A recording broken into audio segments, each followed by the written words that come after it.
नमस्कार दोस्तों, आप सभी का बहुत बहुत स्वागत है एक बार फिर से आपके अपने YouTube चैनल MP रोजगार इन्फो में।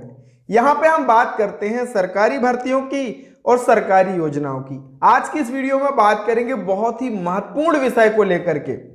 इसको लेकर के हमारे किसान बंधु थोड़ा सा परेशान है, तो आज का ये वीडियो देखिए और इसको शेयर भी कीजिए अपने और भाई बहनों तक, ताकि उनको ये जो समस्या आ रही है उसका बहुत ही सहजता से समाधान हो सके।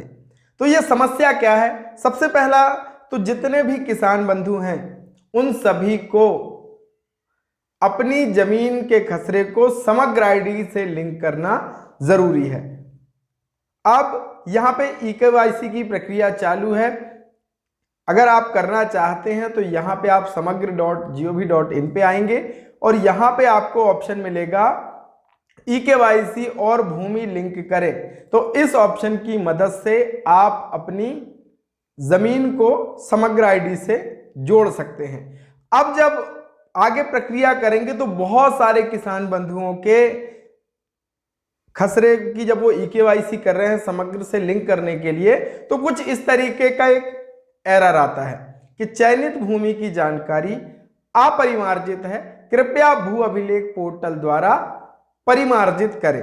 ये एक समस्या आ रही है। इसको लेकर के अब ये कैसे भू अभिलेख पोर्टल पे होगा, इसको लेकर के किसान बंधु भी परेशान है और बहुत सारे ऐसे कियोस्क ऑपरेटर हैं जहां पे किसान बंधु कराने जा रहे हैं, जानकारी के अभाव में वो भी परेशान हैं। तो पूरी जानकारी मिलेगी। भैया चैनल पे नए हैं तो चैनल को सब्सक्राइब जरूर कर लेना, क्योंकि आप फिर भूल जाते हैं। तो फटाफट सब्सक्राइब भी कर लीजिए ताकि हमारे नेक्स्ट वीडियो आपको सबसे पहले मिले। और हाँ, अगर आपको समस्या आ रही है तो ये वीडियो भी इस पर हमने बना दिया है कि किस तरीके से समग्र आईडी से खसरे को जोड़ेंगे। पूरा लाइव प्रोसेस इस पे बताया है। जिन भी किसान बंधुओं को ये समस्या आ रही है तो उनको करना क्या है वो आप समझ लीजिए। तो सबसे पहला तो ये समझना जरूरी है कि ये परिमार्जन क्या है। तो जमीन में सुधार की प्रक्रिया को परिमार्जन कहा जाता है। अब जमीन में कई प्रकार की त्रुटियां हो जाती हैं। अब देखिए कई बार क्या होता है कि माता पिता के स्वर्गवास होने से वो जमीन आती है बच्चों के में, तो इस प्रकार की त्रुटियां भी होती हैं। तो जमीन से संबंधित त्रुटि में सुधार की जो प्रक्रिया है वो परिमार्जन कहा जाता है उसको। और दाखिल खारिज में सुधार, जमाबंदी में सुधार, नाम पते में सुधार, खसरा रकबा लगान आदि में किसी भी तरह की समस्या का सुधार इसी प्रक्रिया के अंतर्गत आता है। अब अगर आपको ये समस्या आ रही है कि ये इस तरीके से कि आपकी भूमि अपरिमार्जित है, कृपया भू अभिलेख पोर्टल द्वारा परिमार्जित करें, तो आपको कुछ भी नहीं करना है। आपके पास ये पावर नहीं है कि आप ये कर सके पोर्टल पे। चाहे आप एक किसान बंधु हो, चाहे आप एक CSC VLE हो, आप MP ऑनलाइन कियोस्क वाले हो, आपके पास साइबर कैफे आपका है, आप ये नहीं कर पाओगे।